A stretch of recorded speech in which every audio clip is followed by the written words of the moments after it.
Assalamualaikum warahmatullahi wabarakatuh. Daawwattoota fi hordoftoota keenya nageenya rabbii bakkuma jirtanutti isin biraa jiraatu. Ramadaanni akkam Ramadaana milkii, Ramadaana gammachuu, Ramadaana barakaa, Ramadaana jijjiiramaa rabbiin nuuf haa godhu isiniin jecha sagantaan keenya jijjiiramaaf Ramadaana jedhu itti fufnee jirra. Sagantaa kana keessatti inshaallah ta'ala kan waliin ilaallu Ramadaanu mawsimu taghiir.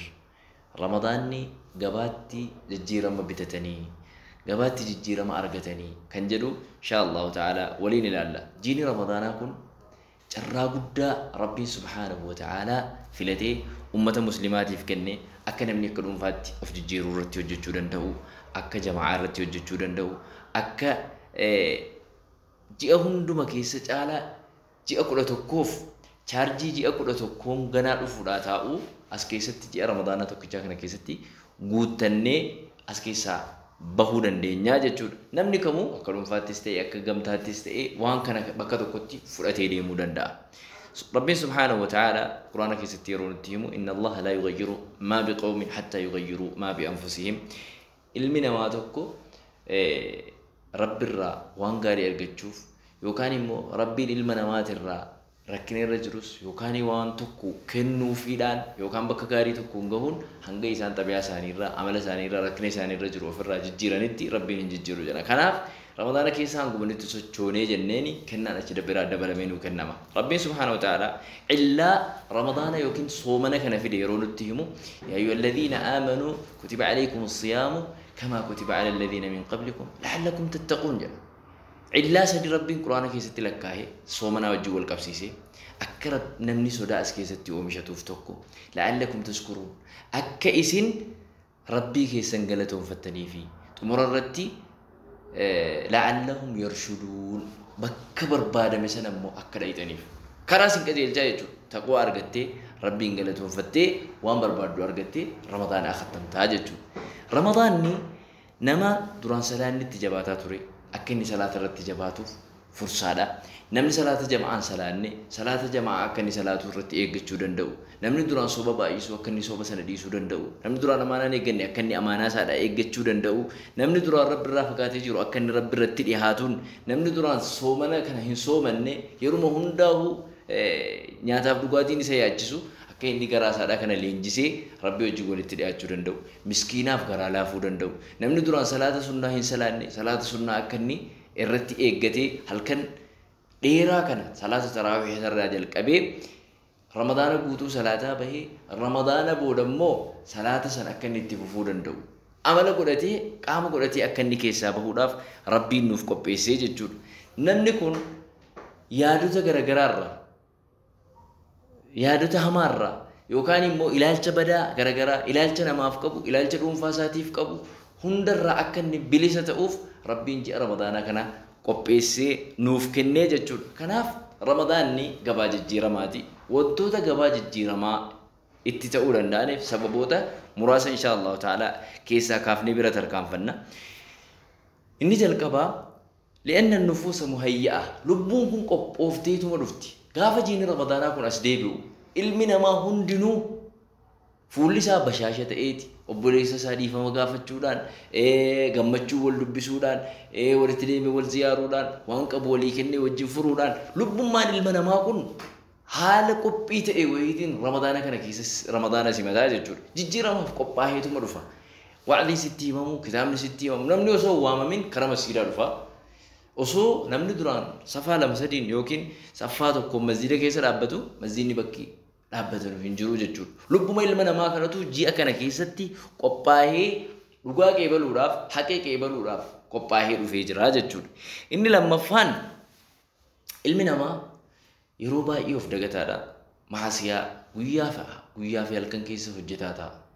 Jiini Ramadaanaa kun immoo fursaa Rabbiin ummata Islaamaatiif kennee akka inni badii kana to'achuu danda'u. Nabi sallallahu alaihi wasallam ji'a Ramadaanaa keessa ji'a Ramadaanaatiin alattis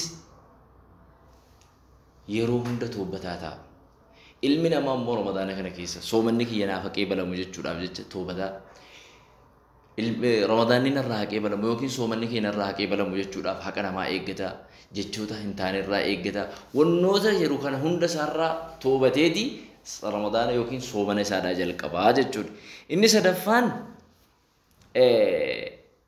ji'a ramadaanaa kana keessa akka nuti jijjiiramuuf waa hedduutu jijjiirame qilleensa hedduu jijjiiramaadha nabi sallallahu alaihi wasallam idhaa ja'a ramadaan futtihat abwaabul janna wa ghulliqat abwaabun niiraan gaafa jiini ramadaanaa dhufu balballi jannataa 8 banama jedhan balballi jahannamaadha hin cufamaa jedhan gaafa balballi jannataa sii baname namni gaafa keessummaan tokko keessummaan gaariin keessummaan kabajaa qabu tokko itti dhufe wantoota hamhamaa waan ijaan arguun hin bareenne waan gurraan dhagahuun hin bareenne irraa dho'iseeti wantoota gaarii waan duraan hin jirre mana keessatti fidataa jechuudha. Kana jechuun simannaa ramadaanaatiif jecha hattaa jannannilleen balballi isaa banamee balballi jahannamaa cufama. Akkasuma shayxaanni halkanii guyyaa hamtuutti si waamu karan taane si geessu sirraa hidhama wasuffidatis sayaaxiin.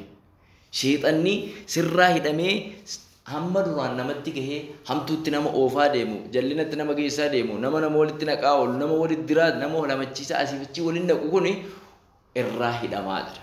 Kanaaf lubbuun ilma namaa balballi isaa jalaa banameeti karaan qophaa'ee fi waan jiruuf ji'a ramadaanaa kana keessa haalli jijjiiramaa qophaahaa namaaf qopheeffamee rabbiin namaa gadi kennee jechuudha. Isa kanaaf ji'a ramadaanaa kanatu gabaa jijjiiramaati.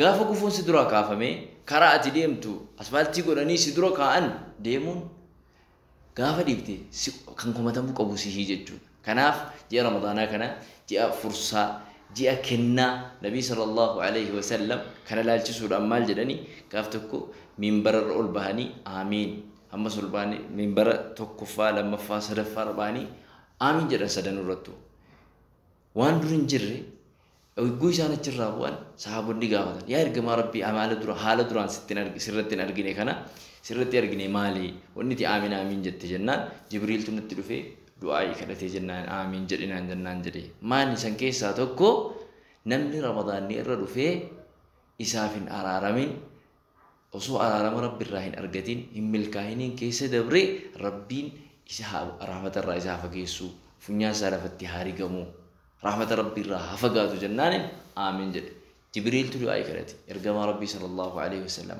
آمين جد جد وأبارا مال أسو إرقما ربي توهين أبارين هو أبارا مال لم نكن ماليف عمري كي ستي يوغان ستي ديبيا ستي ديبو هم بيكم جيني كش بلبل جنتا سيبنمي بلبل جهنم سراج فمي شيطاني سراهي دمي Soomanni ati soomantu guutuun saadha rabbiif jecha soomantee tataanaan balleessaan ati hojjette sirraa dhiifama sii godhamu. Halkan laylii dhaabbattee salaattee tataanaan balleessaan ati hojjette guutuun kan sii dhiifamu. Halkan laylatul qadrii qabattee booji'attee tataanaani akka nama waggaa 83 yookaan waggaa 83 foyi. Ibaadaa godhee kan siif qeebalamu laylatul khayrun min alfi shahr halkan ji'a kuma tokko caalu jechuudha. Kana namni argatanii keessa dabre matuma saattu abaara maadhaa jechuudha. Gaafa abaarsi ergamaa rabbi sallallahu alaihi wasallam si qabatee irra hamaadhaa jechuudha. Kanaaf jiini kun ji'a jijjiiramaaf akka ati jijjiiramtuuf si qopheessu. Ibaadaan ati gootu, sunnaan ati hojjettu hundi isaadhaa rabbiin biratti jechuudha madaala keessa kaa'ama. Kullu amali ibnu aadama lahu illa as-siyaam wa ana ajzii bihi jala. Hadiis al-Qudsi keessatti rabbiin jechuudha.